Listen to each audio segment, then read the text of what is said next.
Ada kereta api mogok, ada kereta api bagus, berada di satu rel yang ujungnya jurang.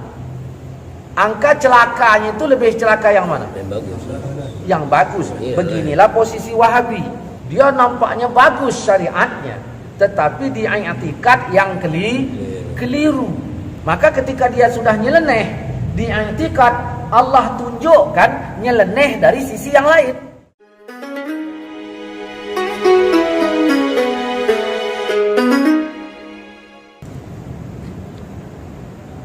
Ada 3 jalan ya untuk membanding ya, karena kan di akhirat nanti, jadi di akhirat nanti Allah kumpul hasil kita, apa yang udah kita buat selama ini dikumpulkan hasilnya. Hasil mata, hasil mulut, hasil telinga, hasil kaki, semuanya itu dikumpulkan di akhirat. Maka sesuai dengan kaji kita kemarin, jadi di sini kita ambil 3. Pertama, ya, pertama kita ambil saja zikir. Zikir sir. Ya. Zikir sir sesuai dengan dalil yang kemarin ya. Ini jalan ya untuk diampunkan dosa-dosa yang lalu, karena kita bertobat kepada Allah Subhanahu wa taala ya. Yang kedua selain zikir sir, apa itu? Ya, belajar fikih ya, belajar fikih, belajar syariat ya. Kalau Imam Ahmad lebih suka dia membahas itu ya, ketimbang beramal semalam penuh ya. Ulama-ulama fakih dahulu seperti itu ya, belajar. Yang ketiga ya, sabar. 3 macam ini.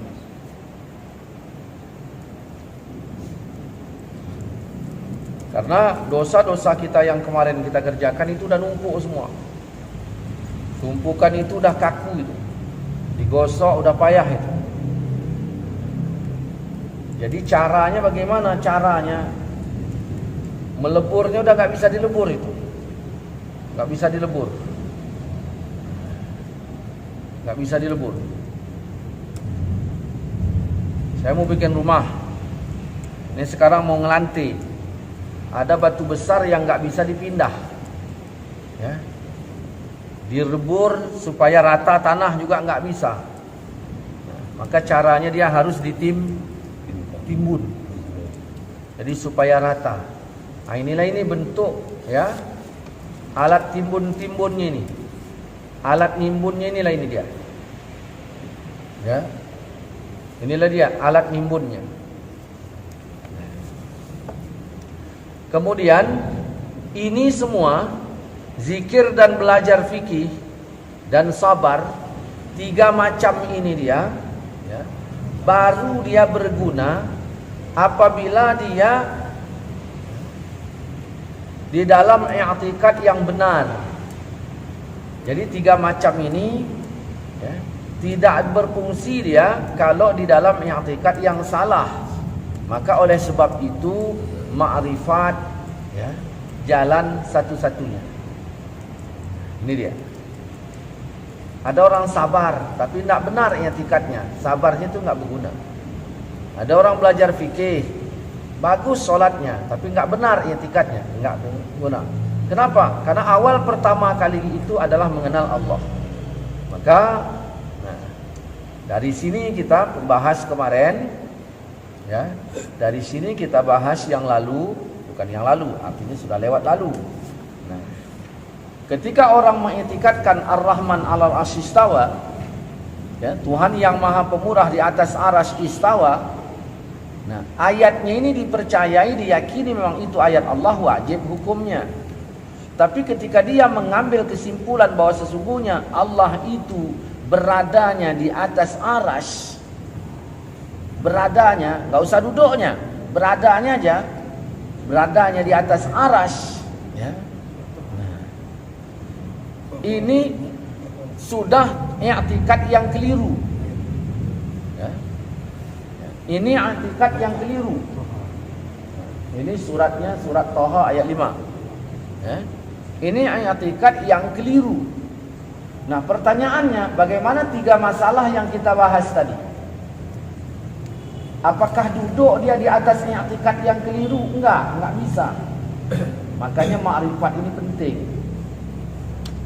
Karena awal agama itu harus mengenal Allah. Ma'rifat itu penting. Nah, jadi selain ma'rifat itu penting, itu juga rumit. Maka kalau sudah rumit bagaimana?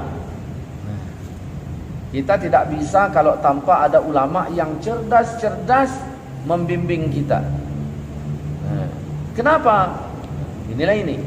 Orang meyakini Allah itu berada di atas aras. Nggak usah duduk, nggak usah apalah. Pokoknya asal yakin dia berada di atas aras. Berdasarkan ayat ini, salahnya bukan salah di ayat, tetapi salah menyimpulkan ayat. Salah menyimpulkan ayat. Kalau ditanya, kami pakai ayat kok. Betul. Betul pakai ayat. Cuman kalian salah menyimpulkan ayat. Gitu. Ngapain disimpul-simpul lagi? Kan udah benar. Nah, pertanyaannya, kalau kau meyakini Allah itu berada di satu tempat oleh karena ayat yang satu ini, nah, lalu bagaimana ketika engkau membaca ayat yang satunya lagi? Sedangkan dua-duanya kau akui sebagai ayat. Dialah Allah yang menjadikan segala yang ada di bumi untuk kamu, kemudian dia istawa ke langit. Di dalam ayat ini, summa istawa, Allah istawa. Kemana dia? Ila sama, ke langit. Begitu diajukan dua ayat ini kepadamu, nah, kau pilih yang mana? Kalau kau pilih dia berada di atas arasy, pertanyaannya, semana yakinmu dengan ayat yang kedua ini? Kalau beda yakinnya yang pertama, yang kedua, di situ kau udah salah. Salahnya kau itu gara-gara salah menyimpulkan. Makanya hati-hati salah menyimpul. Karena kalau ada orang salah menyimpul, maka simpul yang dia buat itu bakal menjadi pegangannya. Kalau sudah itu menjadi pegangannya, maka setiap ada sesuatu yang akan membuka simpul, dia bertahan pada simpulan yang ada. Akhirnya apa? Dia akan tendang itu ayat, akan tendang itu hadis, tendang dalil. Kenapa? Demi mempertahankan kesimpulannya. Nah, inilah ini. Saya megang, ya, ini benda ini. Ini ada tai ayamnya. Lalu saya genggam. Ininya betul nggak?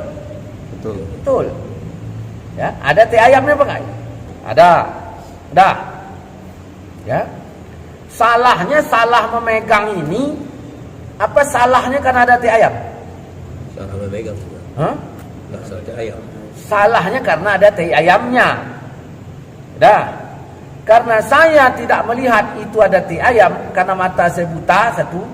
Yang kedua, hidung pilek. Tidak cium. Nengok tidak, nyium tidak. Dah. Datang Pak Tanjung. Ya, sayang sama saya. Lalu berusaha melepaskan jari jemari saya dari genggaman ini untuk menyelamatkan saya. Kira-kira Pak Tanjung jadi lawan apa enggak? Jadi lawan, Ustaz. Jadi lawan. Ya. Saya melawan Pak Tanjung gara-gara kita musuh, apa gara-gara saya menyimpulkan yang keliru? Menyimpulkan yang keliru. Nah, inilah ini, Wahabi inilah ini. Maka semuanya menjadi musuhnya karena dia menyimpulkan yang keliru. Gitu. Di sini salahnya Wahabi. Dia pegang ayat ini. Ya. Betul, ayat ini kita pegang juga. Dianggapnya kita tidak memegang ayat ini gitu. Ayat ini kita pegang juga. Dah, kita pegang rapat-rapat. Ya, kita pegang kuat. Dah. Terus, nah, ketika dia sudah megang ayat ini, lalu dia punya kesimpulan yang keliru. Pemahaman dini. Kesimpulan yang keliru. Lalu dengan ayat ini, dengan Ar-Rahman 'alal 'arsy istawa, Wahabi mengatakan, ya, dengan Ar-Rahman 'alal 'arsy istawa, Wahabi mengatakan bahwa Tuhan itu memang betul-betul di arsy. Kan begitu. Yang salah bukan Ar-Rahman 'alal 'arsy istawanya. Yang salah adalah kesimpulan dia mengatakan bahwa Allah berada di arsy. Ini. Nah, karena dia sudah terlanjur menyimpulkan, memutuskan perkara tersebut bahwa Allah itu di arsy, ya.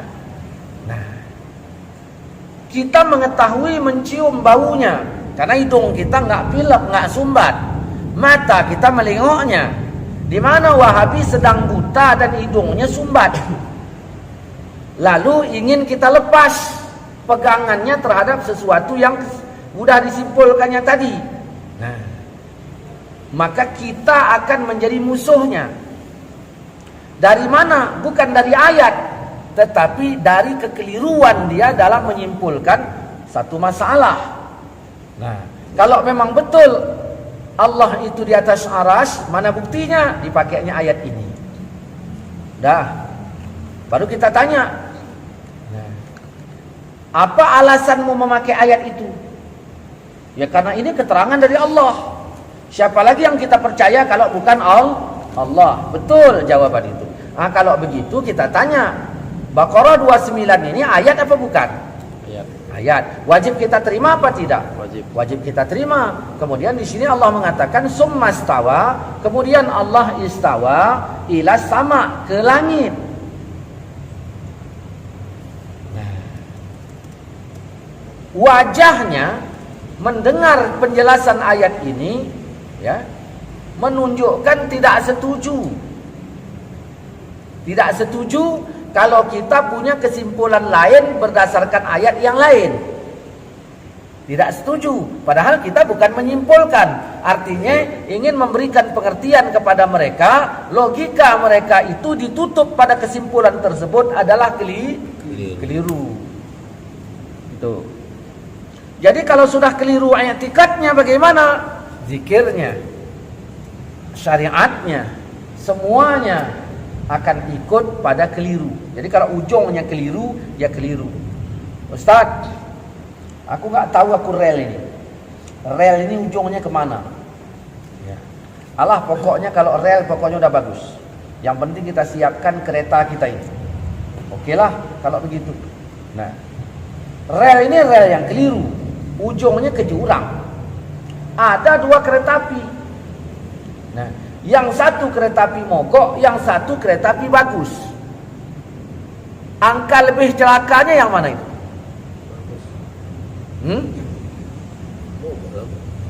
Ada kereta api mogok, ada kereta api bagus, berada di satu rel yang ujungnya jurang. Angka celakanya itu lebih celaka yang mana? Yang bagus. Beginilah posisi Wahabi. Dia nampaknya bagus syariatnya, tetapi di i'tikad yang keliru.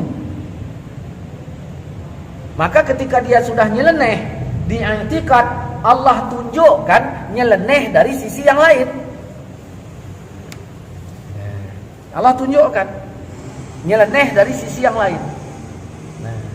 Cuman karena dia berada di dalam kereta api tersebut, dia hanya melihat kereta kami yang bagus. Satu, kami berada di rel terdepan.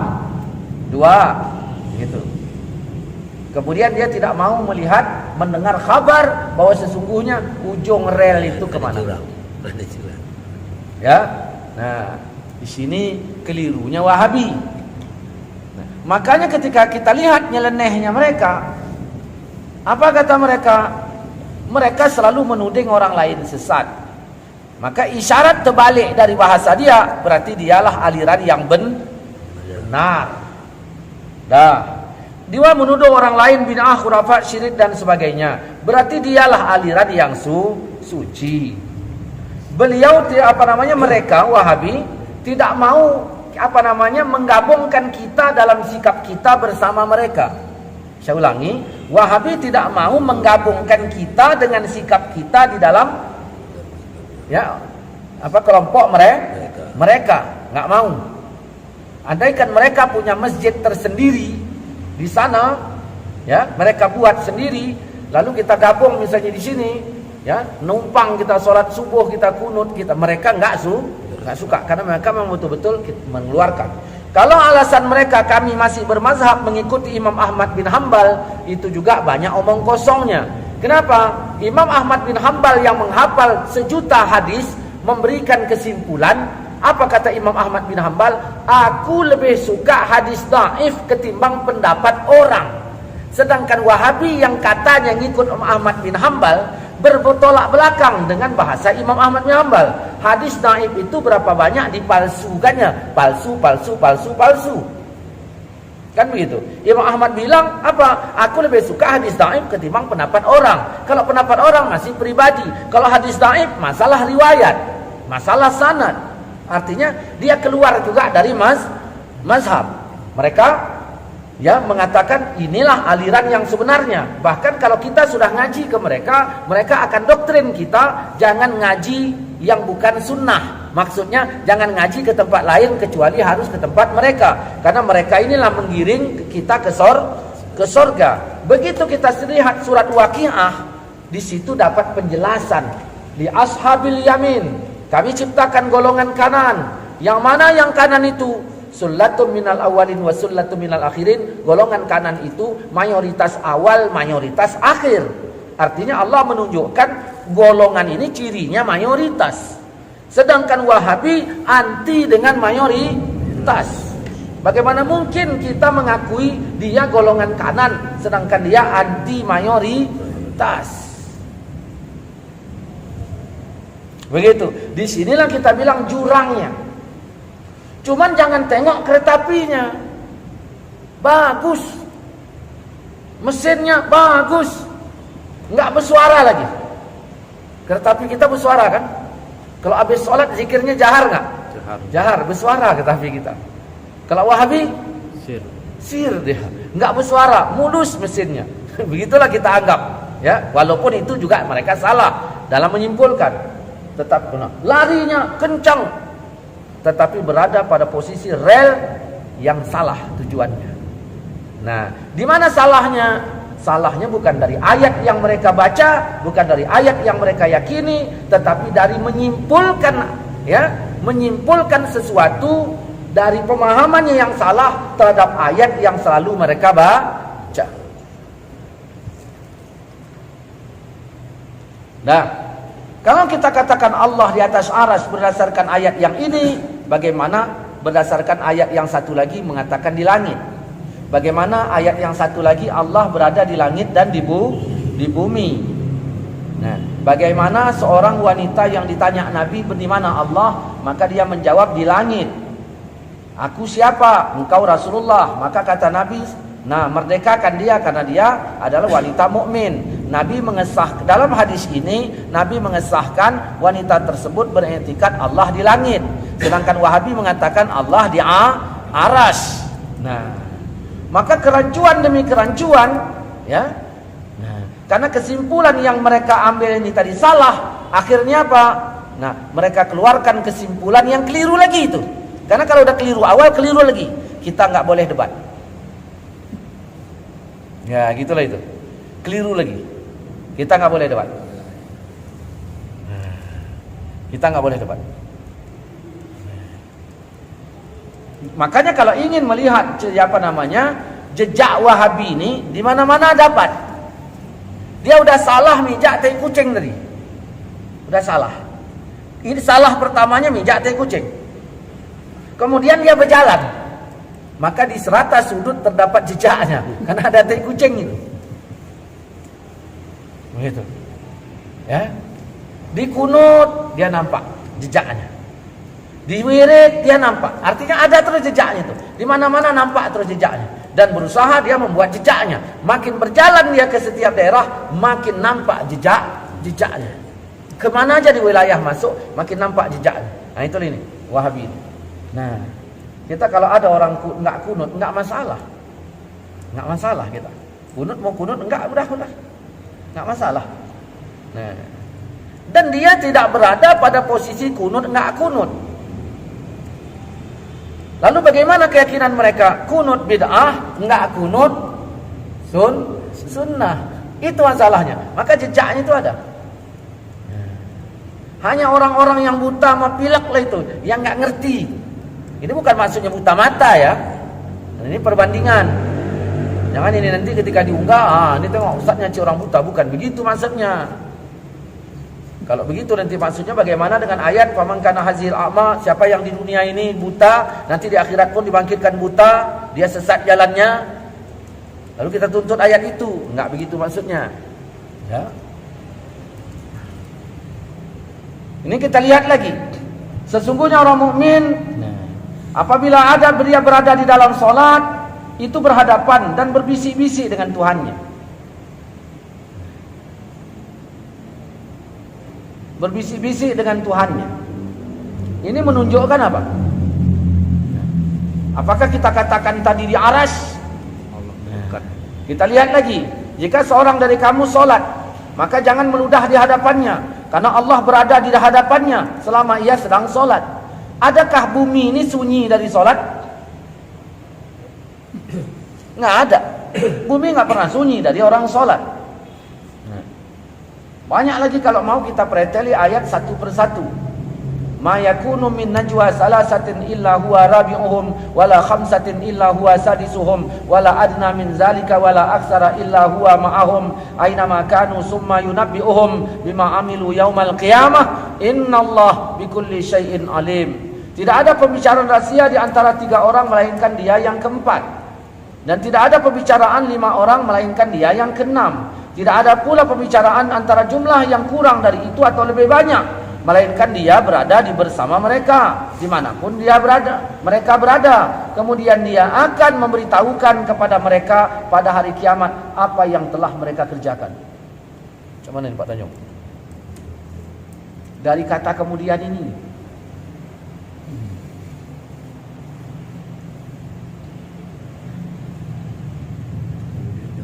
saya bilang sama mak, aku nonton mak ya, nonton keyboard. Kata mak, jangan nonton keyboard, ngaji kau. Ya udah, akhirnya ngajilah saya. Pergilah pakai peci, pakai sarung, pergi ngaji. Rupanya ayah ngintip saya, ngintipnya gitu. Dalam kawanan ngaji tadi ada ayah saya nggak tahu. Ngintip lah gitu. Saya bilang sama kawan-kawan, bahkan sama ayah saya bilang, saya pikir kawan saya, kita nggak usah ngaji, kita nonton keyboard aja. Berangkat. Nah, kemudian sampai ke satu tempat kami berdua, rupanya 2 tadi sama ayah, bukan orang lain. Kenapa diam aja kau? Ya, sama ayah tadi. Saya nggak tahu. Terus pergi sama 4 orang tadi, di alam kawan 4 orang tadi ada ayah di situ. Nah, diam aja ya. Akhirnya, ayah memberitahukan kesalahan saya satu persatu. Itu bandingnya. Tidak ada pembicaraan rahasia 3 orang, Allah yang keempat. Kalau 4, 5 dengan Allah. Kalau 5, 6 dengan Allah. Kurang dari itu, Allah bersamanya. Banyak dari itu, Allah bersamanya. Kemudian nanti akan Allah beritahukan kepada kita pada hari kiamat apa yang sudah kita kerjakan. Kalau tadi sedang sholat, kalau ini mau sholat mau enggak, ngomong-ngomong pun Allah bersama kita. Lalu kita katakan maksud ayat ini begini. Kalau kita mengatakan maksud ayat ini begini, kan begitu? Kenapa tidak kita gunakan kata itu di awal? Ar-Rahman 'alal 'arsy istawa. Allah yang Maha Pengasih di atas aras istawa. Maksudnya gini loh. Kenapa di ayat tadi kita pandai menggunakan kata maksudnya begini, tapi di ayat yang ada ini kita tidak menggunakan kata itu? Ya, disinilah salahnya Wahabi dalam memberikan kesimpulan. Karena kesimpulan ini yang jangankan kita bilang yang benar, yang benar yang bagaimana ya? Saya berikan contoh begini. Ya, Pak Tanjung nuduh Ripung nyolong rambutan. Kalau saya bilang bukan, Pak Tanjung itu merasa macam mana? Mbak Tanjung ingin dukungan apa enggak? Kalau saya bilang bukan gitu. Bukan itu dukungan apa enggak? Ya. Kalau saya bilang, oh iya gitu, senang nggak? Senang. Senang. Nah inilah ini. Nah, biasanya begitu. Makanya Wahabi ini dia, yang manapun kalau udah dukung dia senang dia. Makanya ketika Abdul Somad sekarang difitnah, apa namanya kan ada berita masalah apa ya? Masalah kasus gereja itu kan? Mana suara Wahabi? Suara Salafi mana? Nah, ketika 212 kemarin, mana suara Salafi? Itulah itu. Karena tai kucing itu dari mana-mana. Dah. Jadi ketika saya bilang bukan, Pak Tanjung nggak setuju, tetap meyakini Ripung. Malam besok hilang lagi. Yakinnya Ripung apa yang lain? Ya, Ripung lagi. Besoknya hilang lagi. Siapa lagi? Ripung lagi. Udah. Akhirnya malam ini rencana Pak Tanjung mau ngintip dia. Nah, begitu sudah tekad kuat untuk mengintipnya, kalaulah orang lain yang nyolong, Pak Tanjung marah nggak? Berharap Pak Tanjung Ripung yang nyolong apa orang lain? Berharap Ripung lagi. Ya, berharap ya. Artinya, kalau begitu benar nggak posisi Pak Tanjung? Salah. Di sinilah ini Wahabi. Maka Wahabi juga menginginkan apa namanya kaji-kaji kita ini supaya nampak nyeleneh. Yang nggak nyeleneh pun ya nggak nyeleneh karena memang udah nggak benar. Kenapa? Tuduhan mereka itu, ya, mereka itu benar. Makanya kehadiran Wahabi ini memang mecah belah. Cuman dia pintar. Kalau masuk ke masjid kita, dia katakan, kenapalah Islam ini berkotak-kotak, Ustaz? Ngapain dikotak-kotakkan? Katanya. Tapi begitu kita masuk ke masjid mereka, habis kita di sepaknya, begitulah. Nah, ini terjadi di masjid Qanitin tempat Ustaz Najib. Ya. Saya ngajar di situ. Dia bertanya, saya jelaskan. Akhirnya datang Ustaz lain, nggak saya sebut di sini. Lalu ditanya, kenapa Ustaz Islam ini berkotak-kotak? Dia berusaha mengambil alih masjid itu. Bahkan dia minta permisi berkali-kali ke BKM untuk memasukkan pengajian lain, tapi BKM bertahan. Maka begitu saya masuk, saya tegaskan. Akhirnya dia tersinggung, nggak pernah ikut ngaji lagi. Kalau ustaz lain yang masuk dia hadir, cuma dia bikin pertanyaan, kenapa Islam ini berkotak-kotak? Artinya dengan bahasa tidak berkotak-kotak supaya dia bebas di masjid ini. Setelah nanti dia menguasai masjid ini, di situ baru dia bikin satu kotak. Betul juga itu, nggak berkotak-kotak aja. Di sini satu kotak dia ada, ketika dia menguasai satu kotak kita tiada. Di sini lagi. Jadi dari kesimpulan yang salah. Maka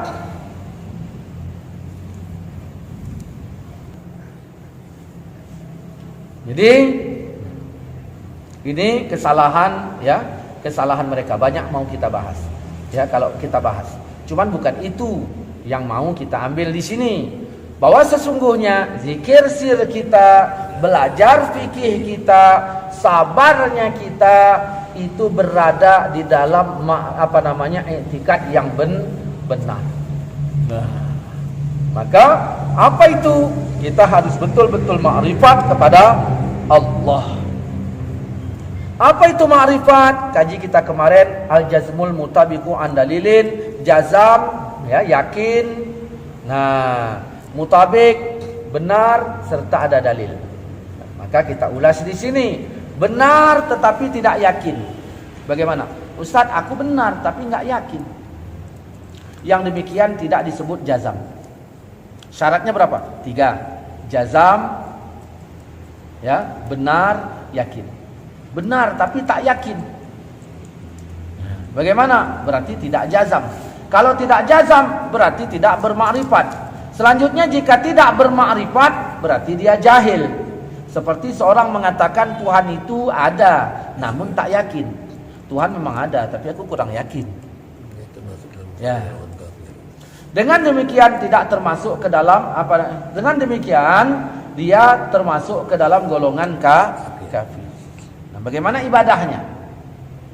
Nah, di sini hancurnya. Setiap orang yakin akan sebuah kebenaran, ya. Setiap orang yang meyakini kebenaran tetapi tidak mempunyai dalil disebut taklid. Nah, itulah itu. Ini taklid nih. Apa itu taklid? Setiap orang yakin ya kebenaran. Jadi ada orang yakin dia sebuah kebenaran tetapi nggak punya dalil disebut taklid. Ada lagi taklid buta lagi tambahnya. Orang taklid tidak termasuk dalam golongan orang yang ma'rifat. Sedangkan kita menyembah Allah ini mesti dalam ma'rifat. Ya, dia bisa bertanggung jawab. Dah. Karena ia tidak bisa ya menanggung-jawabi apa yang ia yakini. Itulah itu. Tak bisa.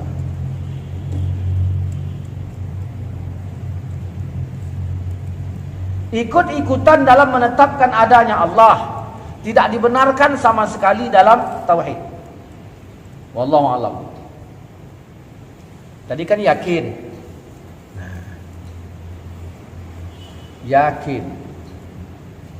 Yakin itu ya yakin. Yakin ini lawannya 3. Jadi bukan 1 lawannya, 3 yakin ini.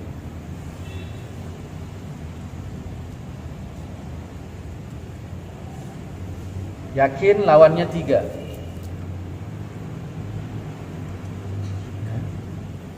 Apa itu zan?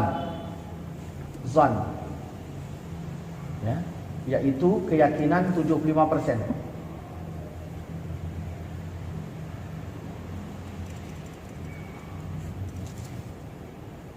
Kenapa? Karena yakin itu 100%.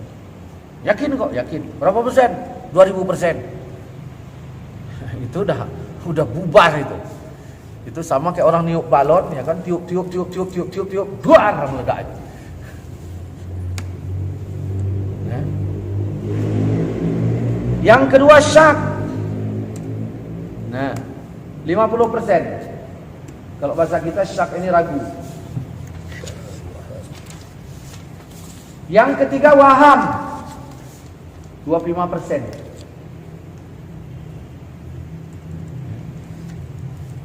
Zan itu bahasa kita apa? Sangka.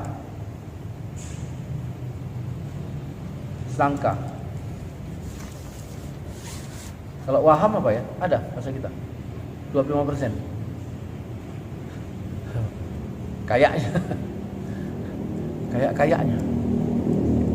Apa itu bahasa kita? Jadi yakin lawannya 3. Zon, syak, waham. Dalam ma'rifat dia mesti 3, mesti dia yakin. Jangan zon. Karena kan qaul syarihnya daripada ma'rifat itu al-jazmul mutabiqu an dalilin. Jazam artinya yakin, mutabik, benar, yang kedua dalil. Jadi 3 ini dia harus tidak boleh dipisah. Kenapa 3-3-nya dia mesti disatukan? Ada orang yakin tapi tak benar. Ya. Ada orang benar tapi tak yakin. Ada orang benar dan yakin tapi tak berdalil. Ada orang berdalil belum tentu benar.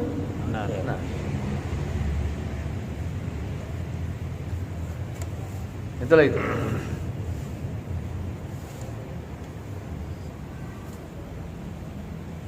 Yang mana yang susah diterima?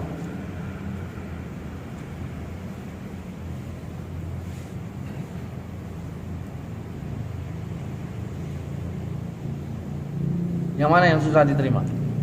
Benar tak yakin. Hah? Ada orang yakin, belum tentu benar. Ada orang benar, belum tentu yakin. Yakin dan benar belum tentu berdalil. Berdalil belum tentu benar. Berdalil belum tentu benar tak? Ya. Mungkin. Hah? Berdalil belum tentu benar. Ya, mungkin. Berdalil belum tentu benar. Apa ni? Udah? Di mana? Ininya. Kita lihat ini dia.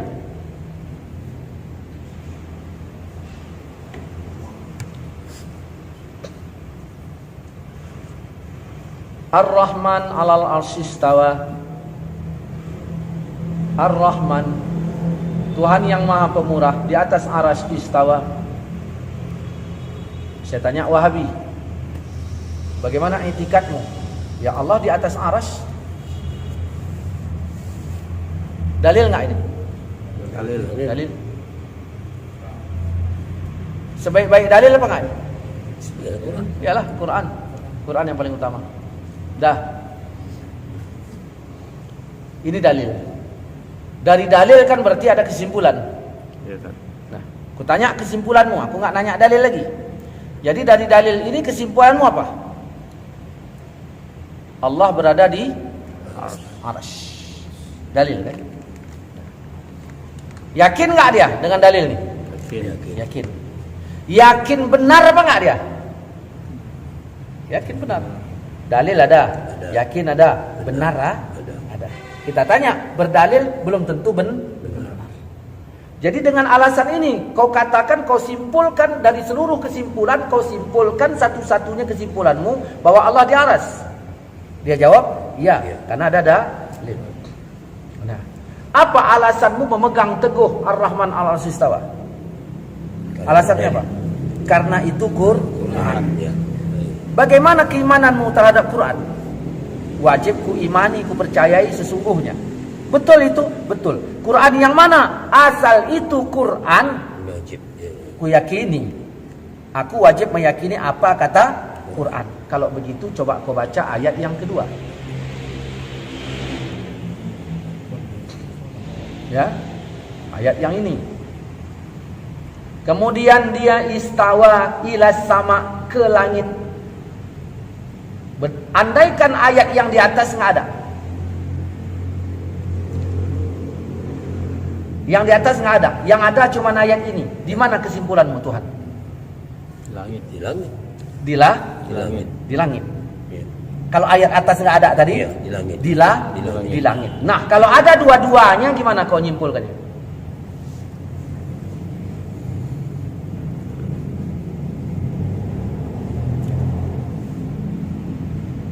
Ya, harus ada langit. Ya. Kalau ada dua-duanya, di mana kau nyimpulkannya? Ya, harus ada langit. Hah? Ya, harus ada langit. Begitu disimpulkan di arsy dan di langit, maka runtuhlah kesimpulan dia yang Pertama. pertama. Kalau dia masih memegang pada kesimpulan yang awal tadi, maka akan dimusuhinya dalil yang lain. Ini lain. Udah?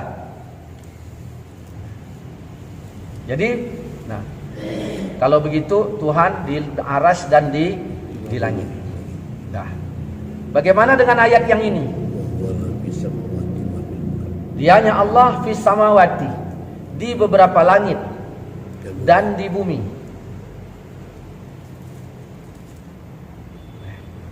Makin runtuh lagi kesimpulan yang dua di atas.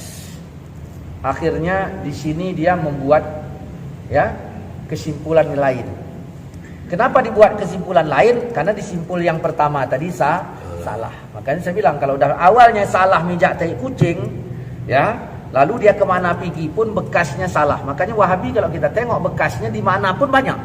Di i'tikad ada, di solat ada, di apa aja ada, di syariat mana-mana aja banyak. Karena memang udah salah dari awal. Itulah, di i'tikad udah keliru. Tapi karena dia memang memegang kokoh, akhirnya yang lain dimusuhi. Maka pengajian difitnah. Kalau sudah ngaji di sini, jangan ikut ngaji bid'ah. Oke. Beginilah Ustaz, maksudnya dan dianya Allah di kata di ini dibikin gini. Ya. Nah, disembah. Ya.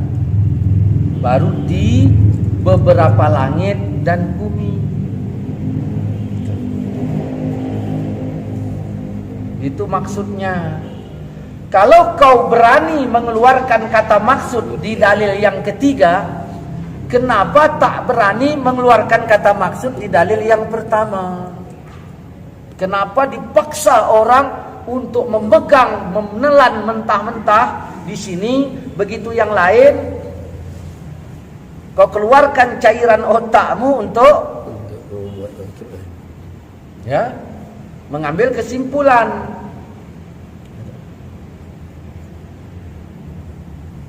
Dah. Nah, ini. Makanya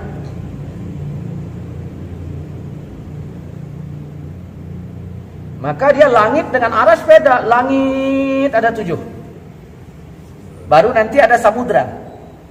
Ya, baru ada kursi, ada aras. Maka tidak boleh kita gunakan sama aja Ustaz. Kan sama-sama di atas. Nggak bisa. Maka Wahabi nggak bisa jawab ini di sini. Nggak bisa jawab. Jadi ketika i'tikadnya keliru, maka sholatnya semuanya gugur semua. Gugur semua. Makanya dikatakan dia bagaikan gerbong kereta api, ya, yang bagus, yang baru keluar dari pabrik, berdiri di atas rel yang salah. Jalannya lancar, nggak mogok tapi ke jurang. Kenapa? I'tikadnya keliru. Runtuh semua. Makanya ketika dia sudah salah memegang, tak menyimpulkan dalil, bukan ayat nggak salah. Salah dia menyimpulkan dalil. Nah, akhirnya kesalahan itu Allah tunjukkan di lain-lain. Allah tunjukkan di lain-lain. Dari sisi mana? Ada aja kesalahannya. Salahnya ada. Nah, dia tuduh pengajian lain syirik bid'ah, maka pengajian dialah yang betul tauhid. Dia tunjuk yang lain sampai di sorga, ya. Allah katakan di ashabil yamin kami ciptakan golongan kanan. Wahabi mengklaim diri mereka golongan kanan. Yang lain syirik bid'ah, khurafat dan sebagainya, berarti golongan kiri. Allah jawab, golongan kanan itu sullatun minal awwalin wa sullatun minal akhirin, mayoritas awal, mayoritas akhir. Sedangkan Wahabi anti dengan mayoritas.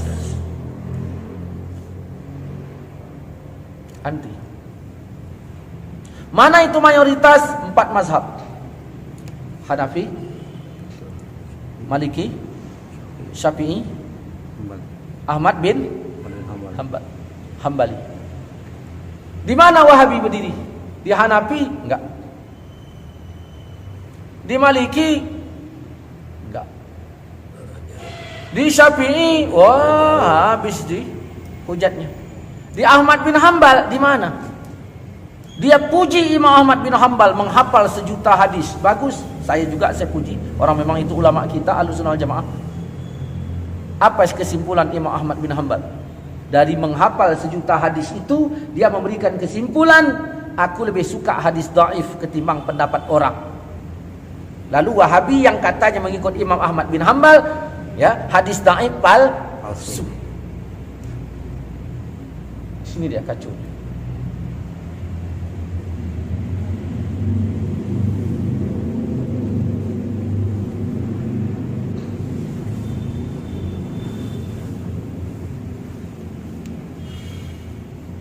Aina Allah, kata Nabi kepada budak wanita.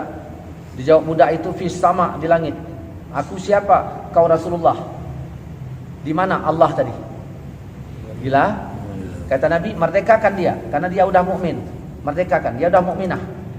Berarti Nabi mengakui sahnya Allah di langit. Berdasarkan hadis ini, gitulah. Kita enggak usah mencele-mencele. Berdasarkan hadis ini. Kalau begitu, ini dalil Wahabi juga ini. Dalam kitab-kitab akidah Wahabi, ini diangkat ini. Lalu diambil kesimpulan yang keliru lagi. Ini menunjukkan Tuhan di atas. Betul, di atas. Ya kan? Dengan jawaban yang tadi betul di atas. Betul, dengan jawaban yang tadi. Tetapi yang tadi di arasy, yang ini di langit. Yang enggak tepat juga. Artinya kalau udah memang salah terus lagi.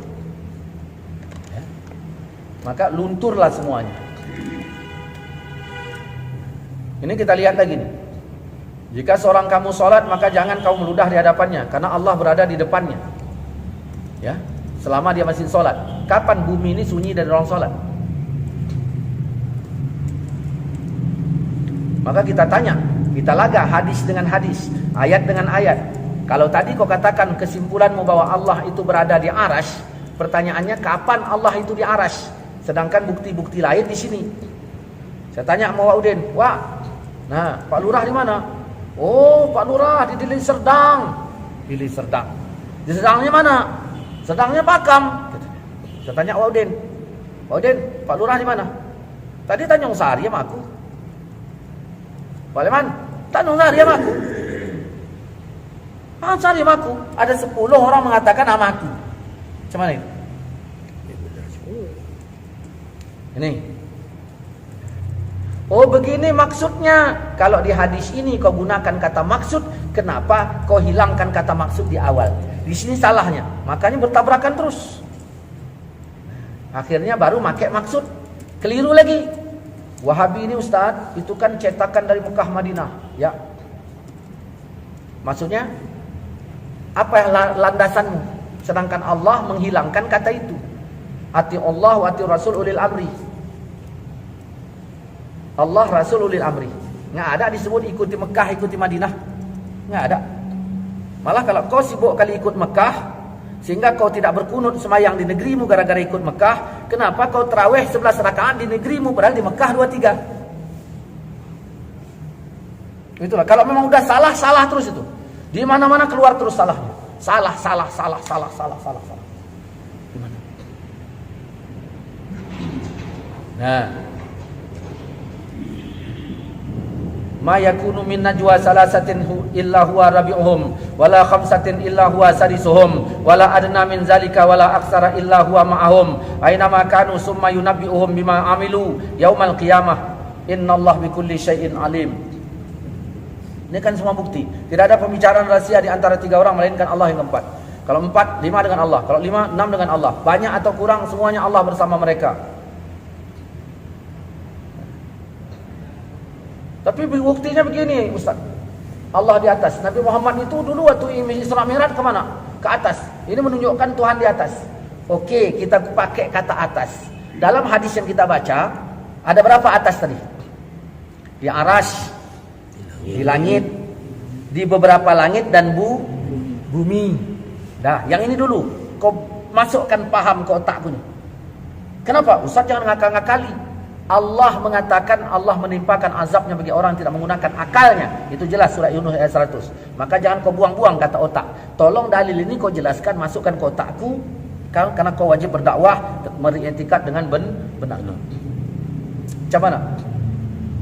Kalau kau katakan bukti bahwa sesungguhnya Allah itu di atas karena Nabi Muhammad Mi'raj, cak kau baca hadis ayat ini. Qala Rabbi, ya qala inni zahibun ila Rabbi sayahdin. Ibrahim berkata, aku akan pergi menuju kepada Tuhanku.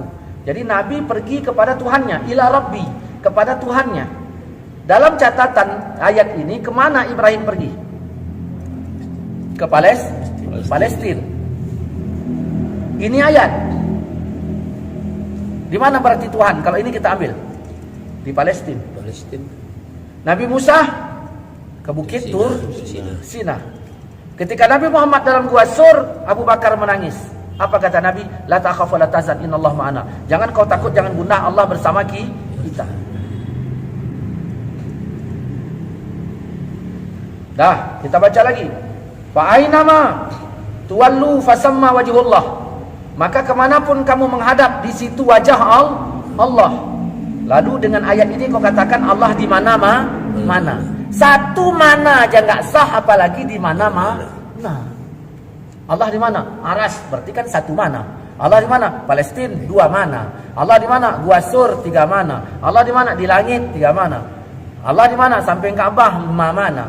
Satu mana aja enggak boleh, apalagi di mana mana. Dah. Kita lihat lagi nih. Walaqad khalaqnal insan wa na'lamu ma tuwaswisu bihi nafsuhu wa nahnu aqrabu ilaihi min hablil warid. Dan sesungguhnya kami telah menciptakan manusia, mengetahui apa yang ada dibisikkan dalam hatinya, dan kami telah dekat, ya lebih dekat kepadanya daripada urat lehernya. Maksudnya setiap yang tidak sama mengeluarkan kata maksud. Kenapa? Untuk menyelamatkan pegangan yang tadi. Di sini sesat wal sesatnya Wahabi. Ya. Ini kalau mau tentang i'tiqad. Idza sa'alaka ibadi anni fa inni qarib. Dan apabila hamba-hambaku bertanya kepadamu tentang aku, ya. Dan apabila hamba-hambaku bertanya kepadamu tentang aku, maka jawablah, ya. Andainya ada, orang bertanya ada, jawabannya ada. Ya. Maka jawablah aku dekat. Yang di atas ayat nggak? Ayat. Hadis nggak? Apakah ayat ini mengatakan jawablah aku dekat? Berarti dari jawaban ayat ini memberikan penjelasan kepada kita, dilarangnya menggunakan ayat-ayat tadi sebagai jawaban pertanyaan. Ya, di sini sesatnya Wahabi. Jadi jangan dibalik. Apabila hamba-Ku bertanya tentang aku, katakan Ar-Rahman 'alal 'arsy istawa, kan enggak boleh. Nah, apabila hamba-Ku bertanya tentang aku, katakan aku fis sama, di langit. Jangan. Apabila hamba-Ku bertanya tentang aku, katakan aku di sini. Jangan. Tapi cukup katakan fa inni qarib ujibu da'watad da'i iza da'an falyastajibu li wal yu'minu bi la'allahum yarshudun. Di sini sesatnya Wahabi dari sisi i'tiqad. Jadi kalau orang punya kesesatan yang besar, itu baunya kemana-mana. Maka kalau kita kaji Wahabi ini di mana? Di cara sholatnya juga keliru, di sujudnya juga, ya. Sujudnya Wahabi semuanya, ya. Yang saya tahu tapi lainnya nggak tahu. Ya. Sujudnya itu menyarankan orang harus mendahulukan tangan. Keliru lagi dia tentang hadis. Kalau berdiri sholat harus kaki nempel. Maka kita tanya, berapa orang sahabat yang menempelkan kaki ketika sholat? Berapa orang sahabat yang menempelkan kaki ketika sholat? 2 orang. Satu atau 2? Loh, Ustaz memberikan penjelasan yang jelas lah. Jangan pakai 1 atau 2. Kenapa saya katakan 1? Ya, karena Anas bin Malik, aku melihat seorang di antara kami yang menempelkan bahu dan kakinya. Kalau jamaah misalnya Masjid Muslimin ini ada 2 saf, berarti cuma 1 yang nempelkan kaki. Kenapa Wahabi nyuruh kita ngikut yang satu? Anas bilang, aku melihat 1 orang. Hadis dari Anas saja nggak bikin 1. Yang kedua, kenapa saya katakan 1? Hadis Nu'man bin Bashir. Aku melihat 1 orang yang menempelkan bahunya dengan bahu sebelah, lutut dengan lutut sebelah, kaki dengan kaki sebelah. Ini lebih sulit lagi diamalkan. Bahu sama bahu, lutut sama lutut. Berarti yang panjang sama ateng nggak boleh bersebelahan, karena nggak ketemu lutut sama lutut. Dah, tidak disebut siapa namanya. Boleh jadi yang ditengok Anas itu juga yang ditengok Nu'man. Maka saya katakan 1. Boleh jadi 2. Makanya 1 atau 2. Boleh jadi yang ditengok Anas sama Nu'man orangnya berbeda. Kalau ada 100 orang jamaah, 2 yang melakukan itu. Pertanyaannya, kita ikut yang 2 apa ikut yang lain? Periwayat tersebut tidak pernah ikut itu. Periwayat tersebut. Maka kita tanya, di sinilah Wahabi ini ngacunya otaknya.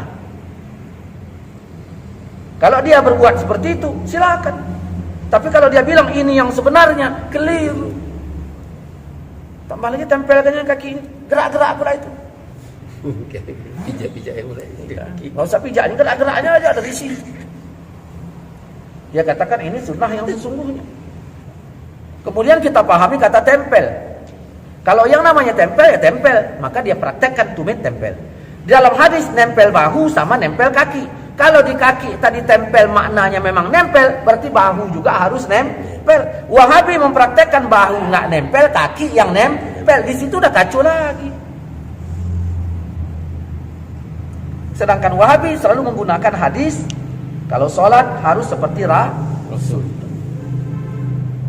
Memang itu hadis, sholatlah kamu sebagaimana yang kau lihat aku sholat. Nah. Ngacunya lagi pemahaman tasawuf yang gadungan. Ada lagi yang gadungan. Sholat ini dibagi sholat syariat, sholat tarikat, sholat hakikat, sholat ma'rifat. Ngacu lagi. Nah, pertanyaannya ketika Nabi berkata sholatlah kalian sebagaimana yang kalian lihat aku sholat, kan gitu. Sebagaimana yang kalian lihat aku sholat. Pertanyaannya, apakah aku di sini aku sholat syariat? Nah, makin ngacu lagi. Nah, makanya ya, berdasarkan dalil yang kita bahas kemarin dalam pertemuan yang kemarin, bahwa sesungguhnya ketika kita melakukan dosa, Allah katakan di dalam surah An-Nisa ayat 17, tobat yang diterima Allah ialah orang melakukan maksiat karena dia tak tahu, begitu tahu langsung tobat. Berarti kalau kita sekarang ini melakukannya dulu tahu, udah tahu pun nggak tobat, berarti tobat kita nggak bakal diterima.